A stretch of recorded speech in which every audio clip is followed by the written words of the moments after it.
Hi, Miss Martinez. This is Laura Dominguez. Sorry about the background noise. My kids are here, so they're gonna be making quite a bit of noise. Um, okay, I'm gonna get started. Today, I'm gonna be presenting a strategy called sorting activities.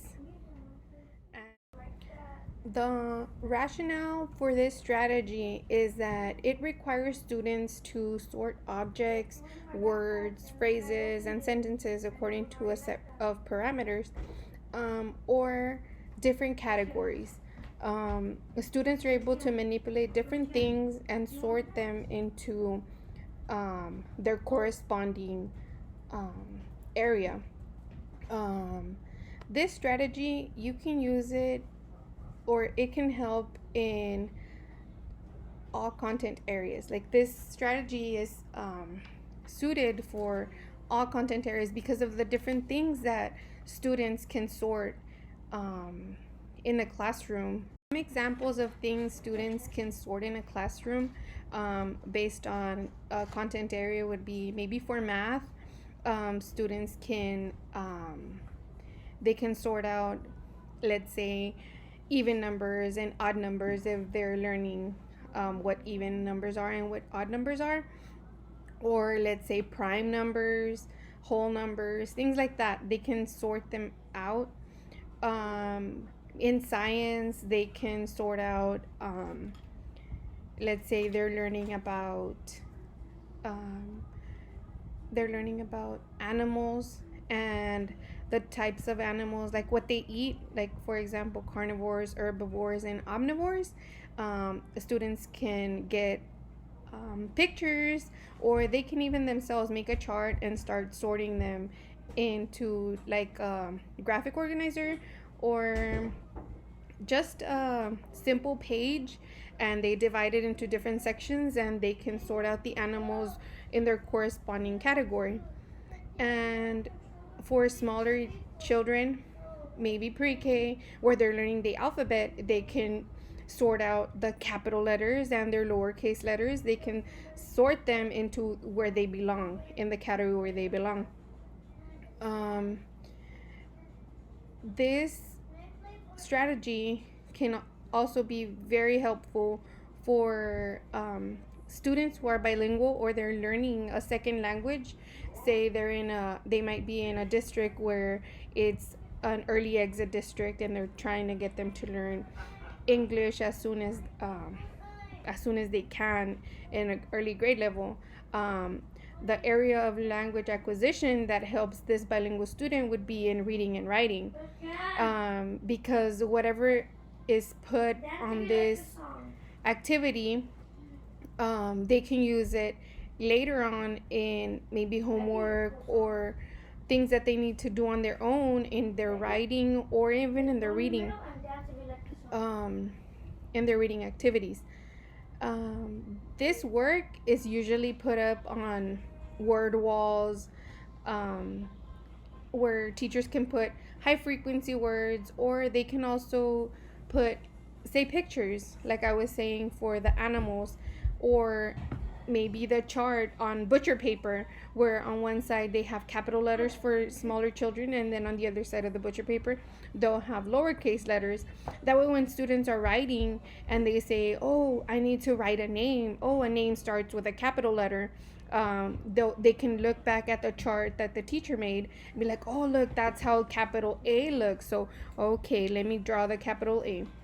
And then for writing purposes, or even when reading, they can look back at whatever word wall that they did as a class, and they can use it to reference on the work that they're doing.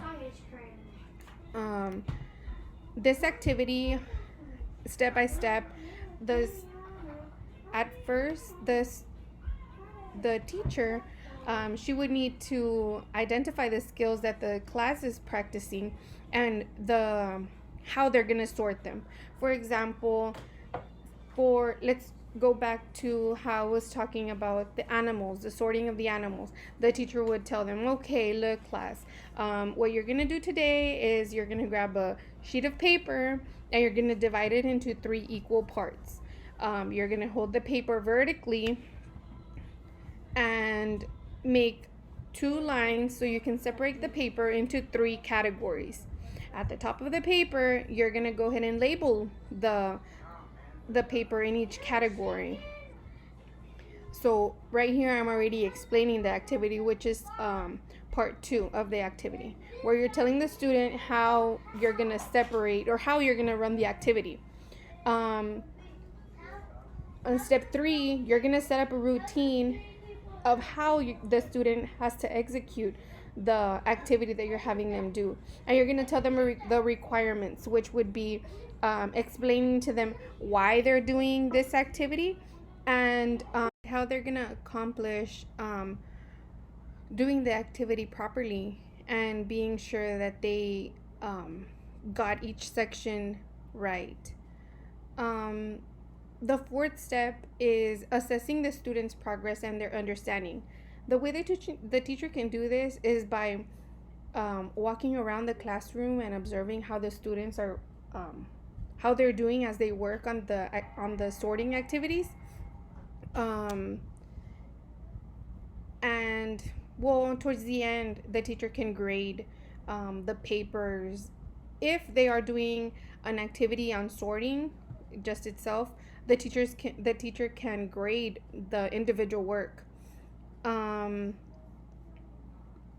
This strategy is appropriate for every grade level, from kindergarten to early elementary, later grades in elementary, middle school, and even high school.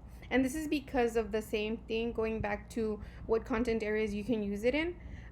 You can, as early as using it for the letter knowledge, all the way to high school. In high school, maybe a student can use it in, I don't know, different subjects, maybe in science, as they're learning let's say, the different organ systems, and they can sort each organ into which category they belong to. And I like more examples of the sorting activities would be word walls, like I had said earlier, where it would be on bulletin boards around the classroom that students can use to reference. And also, like I said before, butcher paper. You can do this activity together as a class and put it on a bulletin board, or on butcher paper, and just have it represented around the classroom for classroom reference when they're doing individual work. Also for ELs, ELs can also do word rings. These are like different flashcards or little note cards that a student can use. Let's say they are working on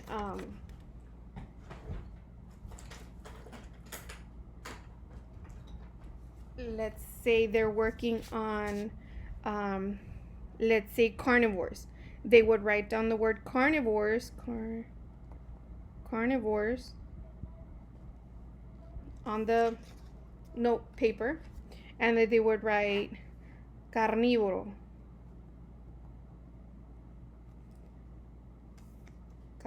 under the word in English, and then here they can write the meaning, and then they can write examples.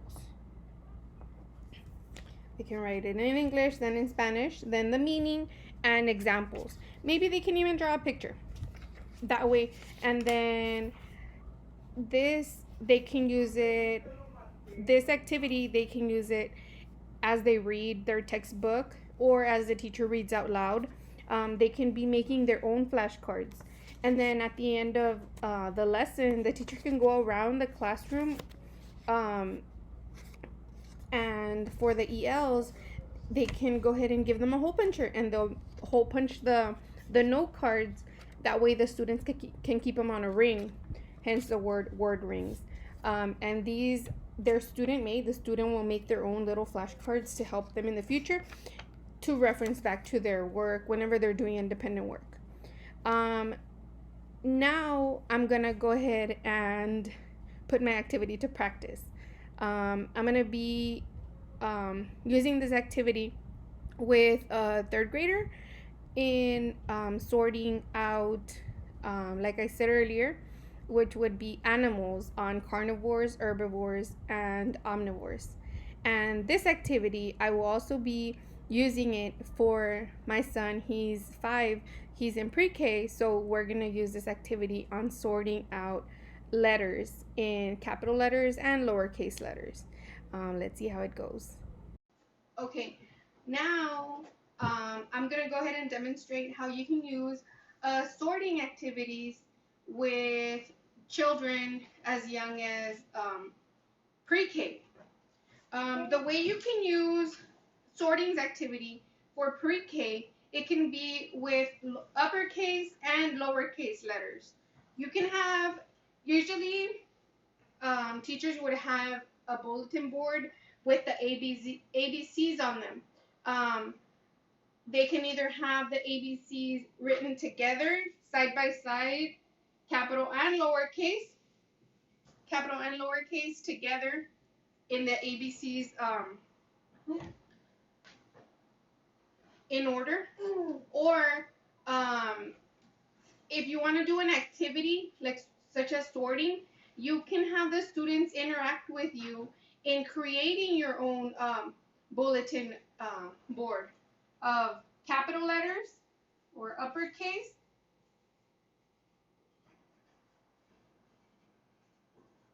and lowercase.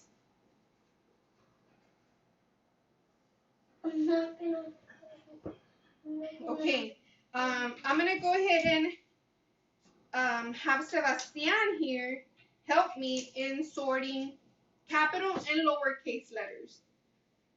I'm gonna ask him a few questions, which was what this activity can help students with. For example, Sebastian, when you're writing a name, the first letter, is it supposed to be capitalized or is it supposed to be a lowercase letter? When you're writing a name, is it capital or lowercase? Capital. It's a capital letter. Correct, Sebastian. So, for example, your name, Sebastian, does it start with a capital letter or a lowercase? Sebastian, is it a capital S or a lowercase s? When you're writing your name, the first letter of your name, the big one, which is which one? The capital letter, right? So which one is the capital letter? The capital letter. Here on our board, look, we're going to go ahead and put the capital letter on one side. Here it says uppercase, means capital letter, and lowercase is the small letter, right? I'm going to show you a letter and you're going to tell me if it's capital or lowercase. Lowercase. This is a lowercase I. So I'm going to put it there. What about Big one. this one? Is it lowercase or capital, Sebastian? Capital. It's a capital. Good job, Sebastian. So I'm going to put it there. What about Lowercase. this one? Is it a lowercase or a capital J? Lowercase? Let me see. Side by side. Which one is the capital letter and which one is the lowercase? Capital, this one. This one. Good job.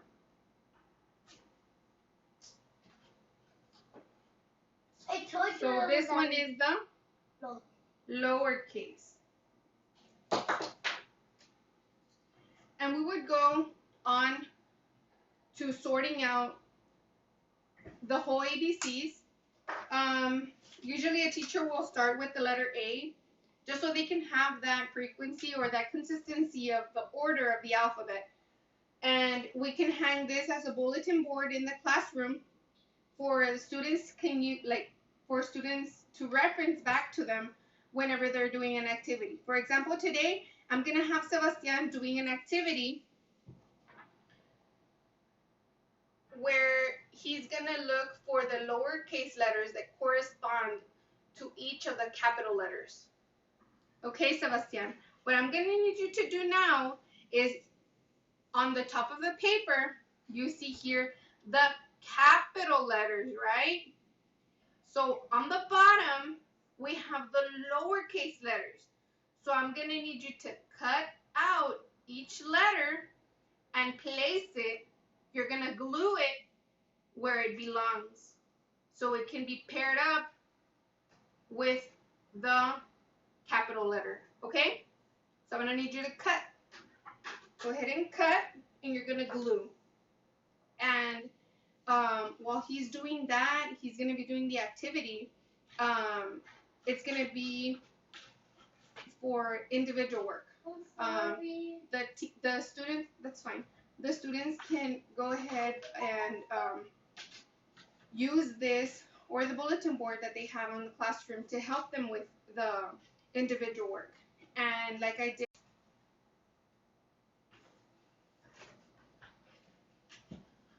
okay, right now that he's doing the activity, going back to when I started, I went ahead and I identified the skill where I was telling him that we were going to learn about our uppercase and lowercase letters. And step 2, I explained the activity while telling him, okay, you're going to go ahead and pair up the uppercase and lowercase letters on the individual work that they were going to do. I went ahead and I told him the routine of how we were doing it, how we were explaining the activity, uppercase, lowercase. So what he's doing right now is that he's doing exactly what I had told him to do when we were doing the bulletin board. He's looking at the capital letters, he's looking for the lowercase, and he is sorting them out to where it belongs. And the way that I'm assessing is I'm go ahead and I'm observing him and watching what he's doing and making sure he understood. He understood the concept of the activity. And the way to grade it is by whenever he finishes, we can go ahead and grade the information that he put down, and that way you can see if he understood, if he does in fact know his uppercase and his lowercase letters, and if he doesn't, we can go ahead and give him a little bit more help. And that is the way that you can use the sorting activity with pre-K students.